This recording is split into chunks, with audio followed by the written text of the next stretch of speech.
परम प्रेममय श्री श्री ठाकुर परमरेथ जगज्जननी श्री श्री बड़मा परम पूज्यपाद जुगाचार्य श्री श्री बड़दा आजिर पूज्यपाद श्री श्री आचार्य देवों श्री चरण कमल अनंत कोटि प्रणाम निवेदन करुछि।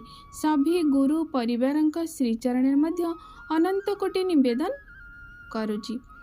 प्रत्येक दिन भिडियो देखुथिबा मोर गुरु भाई और माँ मानक अंतर श्रद्धा भक्ति भल पाइबा मोर प्रत्येक श्रोता बंधु मानक जो मैंने भी मो भिडियो देखुचंती से समस्त मोर अंतर आनंदित।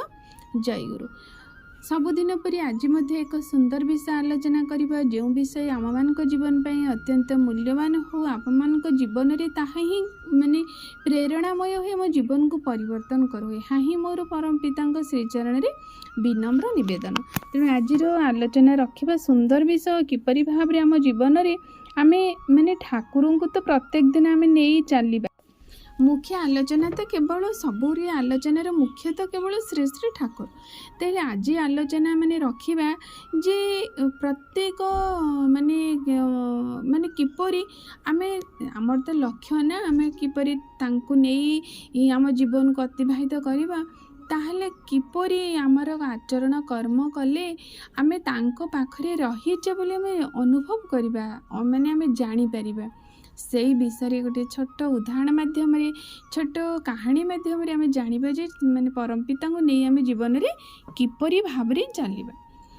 गोटे सुंदर छोट कहानी कहूँ जमती गोटे छोट पिलाटी ता माँ पाखरे अच्छी अनेक संपर्क हुंतु बा पड़ा पड़ोसी हुंतु जितेबले से पिलाटी को धरवाई जाती ताकू कहते मु तते किसी चॉकलेट दौची बा किसी खेलना दौची तू मो पाखक पड़े आसे। किछि पिला थांती से माने तांको माँ पाखर आसवाई संपूर्ण रूपे नाराज थांती से कहते तुम चॉकलेट मु नेबिनी कि तुमर खेलना मु नेबिनी किंतु मो माँ पाखरे मु अच्छी जदि पारुछ तुम्हें मो माँ पाखरे ही मते चॉकलेट दियो मो माँ पाखरे मु बसी मते तुम्हें चॉकलेट दियो खेलना दियो। से किछि पिला एमिति कहती पुणी आउ किछि पिला कौन करती ना लोभवशत तांको माँ पाखरु से चली आसती से चॉकलेटर लोभरे बा किछि खेलनार लोभरे से माने चली आसती। दुई प्रकार पिला थांदी।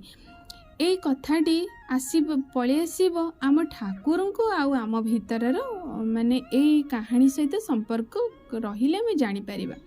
जेमिति आमे ठाकुर को जो पिलाटी ता माँ पाखरे रही अर्थात जी ता जीवन में ठाकुर को नहीं चली आउ माँ पाखर पळे आसीबा कथा अर्थात कौन आमे समस्ते तो तांकरी पाखरे माने तांकरी पाखरे आमर सृष्टि हेइची आमे समस्ते माने जन्मरू आम मानकर आमर माने सत्तार लक्षण ही से आमे सत्य न्याय धर्म माने ईश्वरीय सत्तारे आमे रहिबा सेटा आम मानकर जन्मगत प्रवृत्ति किंतु आमे जेतबेले भी परिवेशर हो बा आमर कोनोसी जन्मर किछि गोटे विकृत रही जाए बा माने प्रवृत्ति गुड़ी को आमर बहु भाव माने पोषण हो जाई खराब प्रवृत्ति गुड़ी को से सबू द्वारा आमे माने प्रभावित हो जाऊ।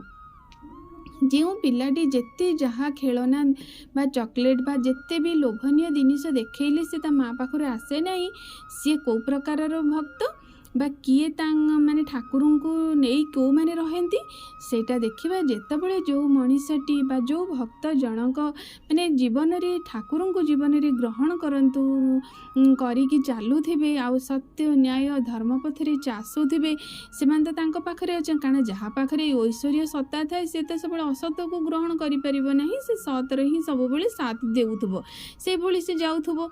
जदि जेते भी प्रलोभन माने संसारर लोभ मोह माया ये सबू कामिनी कांचन ताकू जेते आकृष्ट करिले सुधा से कौनसी भाव से ता सत् पथरु से विच्युत हेब नहीं बा परम पिता पाखरु से कौनसी मतरे अलगा हेब नहीं कहीं ना सी ता पर ए सकल संसारर माने वस्तु पाखरु बा सकल संसार लोभनीय वस्तु पदार्थ अपेक्षा से परम पिता को ही ता निज जीवन सर्वस्व मानि नहीं माने श्रेय सबुठारु सी ही ता पई आगे होई थांदी।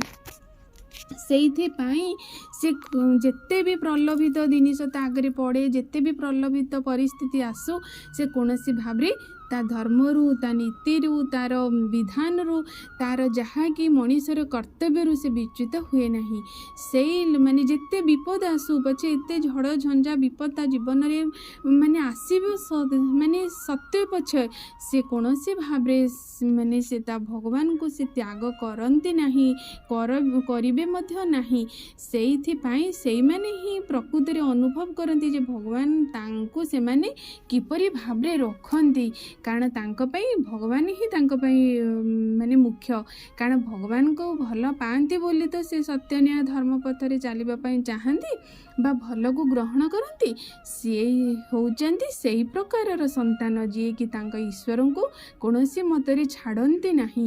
ଆଉ ଯେଉଁମାନେ ଲୋଭବଶତଃ ଚାଲି ଆସନ୍ତି ସେ ସେଇଭଳି ପ୍ରକୃତର ଭକ୍ତମାନେ ଲୋକମାନେ ହେଉଥାନ୍ତି ସଂସାରରେ ଅଛନ୍ତି। ସେ ବ୍ୟକ୍ତି ବିଶେଷମାନେ ଯେଉଁମାନେ କି ସାମାନ୍ୟ ଟିକେ ଟଙ୍କା ଲୋଭ ଧନ ସମ୍ପତ୍ତି ଯଦି ତାଙ୍କ ଆଖି ଆଗରେ ପଡ଼ିଯାଏ, ସିଏ ତାଙ୍କର ମାନେ କର୍ତ୍ତବ୍ୟ ପଥରୁ ଚ୍ୟୁତ ହୋଇଯାଆନ୍ତି, ତାଙ୍କର ଧର୍ମ ପଥରୁ ଚ୍ୟୁତ ହୋଇଯାଆନ୍ତି। ସେତେବେଳେ ସେ ଭୁଲି ଯାଆନ୍ତି ଯେ ମୁଁ କାହାରି ସନ୍ତାନ, ଏ ସାରା ବିଶ୍ୱ ପିତା ହିଁ ମୋର ପିତା, ଏ ସାରା ସୃଷ୍ଟିର ସ୍ରଷ୍ଟା ହିଁ ମୋତେ ସୃଷ୍ଟି କରିଛନ୍ତି, ମୁଁ ତାଙ୍କରି ସନ୍ତାନ। ସେ ସେତେବେଳେ ନିଜକୁ ଭୁଲିଯାଏ। କାହିଁକି ନା ତା ସାମ୍ନାରେ ପ୍ରବୃତ୍ତି ଗୁଡ଼ିକ ମୁଖ୍ୟ ହୋଇ ଉଠନ୍ତି ଇଷ୍ଟଙ୍କ ଅପେକ୍ଷା ବା ଭଗବାନଙ୍କ ଅପେକ୍ଷା। ସେଇ ସମୟରେ ସିଏ ଏଇ ଇଷ୍ଟଙ୍କୁ ଛାଡ଼ି ଦେଇ ସେ ଏଇ ଲୋଭ କାମ କ୍ରୋଧ ପଛରେ ଦୌଡ଼ିଯାଏ। ଗୋଟିଏ ସନ୍ତାନ ଯେତେ ଯାହା ମାନେ ଦୁଃଖ ଆସୁ, ରୋଗ ଆସୁ, ଅଶାନ୍ତି ଆସୁ, ଯାହା ବି ଆସୁ ସେ ଛାଡ଼େ ନାହିଁ। ଆଉ ଗୋଟିଏ ସନ୍ତାନ ସବୁକିଛି ପାଇଁ ସେ ଭଗବାନଙ୍କୁ ଛାଡ଼ିଦିଏ। ସେତେବେଳେ ମଣିଷ ଯେତେବେଳେ ଇଷ୍ଟଙ୍କଠୁ ଦୂରେଇ ଯାଏ, ଇଷ୍ଟ ଅର୍ଥାତ୍ ମଙ୍ଗଳ, ଯେତେବେଳେ ସତ୍ ଅର୍ଥ ଭଗବାନ, ଯେତେବେଳେ ସତ୍ ପାଖରୁ ଦୂରେଇ ଯାଏ, ଯେତେବେଳେ ଇଷ୍ଟଙ୍କ ପାଖରୁ ଦୂରେଇ ଯାଏ, ସେତେବେଳେ ମଣିଷ ଜୀବନରେ କ'ଣ ଗ୍ରାସ କରେ? ଅନର୍ଥ ବା ଅନିଷ୍ଟ ଗ୍ରାସ କରେ, ସେତେବେଳେ ବିପର୍ଯ୍ୟୟ ଗ୍ରାସ କରେ। ମଣିଷ ସେତେବେଳେ ବିନାଶର ଦିଗରେ ମାନେ ଯେମିତି ଗୋଟେ କୀଟଟିଏ ପ୍ରଲୋଭନରେ କି ସୁନ୍ଦର ଆଲୋକକୁ ମାନେ ଦେଖି ମାଡ଼ିଯାଏ, କିନ୍ତୁ ଜାଣିନି ସେ ଆଲୋକ ପାଖରେ ଝିଟିପିଟିଟିଏ ରହିଛି, ତାକୁ ସେ ଭକ୍ଷଣ କରିଦେବ। ଆଉ ସେ ଆଲୋକ ହିଁ ତାର ମୃତ୍ୟୁର କାରଣ, ସିଏ କିନ୍ତୁ ଜାଣିପାରେନି। ଠିକ୍ ସେହିପରି ପ୍ରବୃତ୍ତି ମୁଖର ମଣିଷ ଯେତେବେଳେ ମାନେ ତାକୁ ଅନ୍ୟାୟ ଅନୀତି ଅଧର୍ମ ବାଟରେ ଯିବା ପାଇଁ ତା ପ୍ରବୃତ୍ତି ତାକୁ ପ୍ରଲୋଭିତ କରେ, ସେତେବେଳେ ସିଏ ବିଚ୍ୟୁତ ହୋଇଯାଏ ଭଗବାନଙ୍କ ପାଖରୁ। ତେଣୁ ଆମେ ସେତେବେଳେ ଆମେ ଅନୁଭବ କରିବା, ଯେତେବେଳେ ଆମ ମନରେ ଲୋଭ ମାନେ ଆସୁଛି, ଯେତେବେଳେ ମନରେ କିଛି ଖରାପ ପ୍ରବୃତ୍ତି ଜାଗ୍ରତ ହେଉଛି, ସେତେବେଳେ ଜାଣିବା ଯେ ଆମେ ଈଶ୍ୱରଙ୍କଠୁ ଦୂରେଇ ଦୂରେଇ ଯାଉଛେ। କାରଣ ଈଶ୍ୱର ହେଉଛନ୍ତି ସତ୍। ଯେତେବେଳେ ମଣିଷ ଶରୀରରେ ବା ମନରେ ଅସତ୍ ଗ୍ରାସ କରେ, ମନରେ ଯେତେବେଳେ ଅସତ୍ ପ୍ରବେଶ କରିଯାଏ, ସେତେବେଳେ ସେ ଜାଣିବ ଯେ ମୁଁ ସତଠୁ ହିଁ ଦୂରେଇ ଯାଉଛି। କାରଣ ସତ୍ ନଥିଲେ ଅସତ୍ ପ୍ରବେଶ କରେ। ତତ୍କ୍ଷଣ ପୁଣି ମାନେ ସତ୍ ଦିଗକୁ ଫେରି ଆସିବା ଉଚିତ। ଏଇଟା ହେଲା ପରୀକ୍ଷାର ବିଷୟ।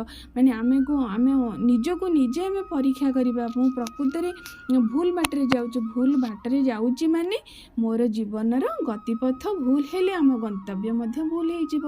ଠିକ୍ ସେହିପରି ତେଣୁ ଆଜିର ଆଲୋଚନାର ବିଷୟ ଯେ ପ୍ରକୃତରେ ଆମେ ଈଶ୍ୱରଙ୍କୁ କିପରି ଆମ ପାଖରେ ରଖିଛେ ବୋଲି ଜାଣିବା। ଯେତେବେଳେ ଆମେ ଅସତଠୁ ଦୂରେଇ ରହିବା, ଅଧର୍ମଠୁ ଦୂରେଇ ରହିବା, ଅନୀତିଠୁ ଦୂରେଇ ରହିବା, ଆଉ ଶରୀରମୁଖୀ ନ ହୋଇଯିବା, ଆମର ଜୀବନର ଯାହା ହିଁ ଆମ ସତ୍ତାର ଯାହା ଚାହିଁବା, ଆମେ ଜୀବନ ବଞ୍ଚିବା ବଢ଼ିବାର କୌଶଳ ଜାଣିବା, ଯେଉଁଟାକି ସଚିତ ଆନନ୍ଦ ଆମ ଜୀବନ ଆମ ହୃଦୟ ଭିତରେ ଅଛି, ଆମ ମାନେ ମନ ଭିତରେ ଅଛି। ଆମେ ସେଇଠୁ ହିଁ ସବୁକିଛି ବାହାର କରି ନିଜେ ସଚିତ ଆନନ୍ଦକୁ ଉପଲବ୍ଧି କରି ସୁଖ ଶାନ୍ତି ଆନନ୍ଦରେ ରହିପାରିବା।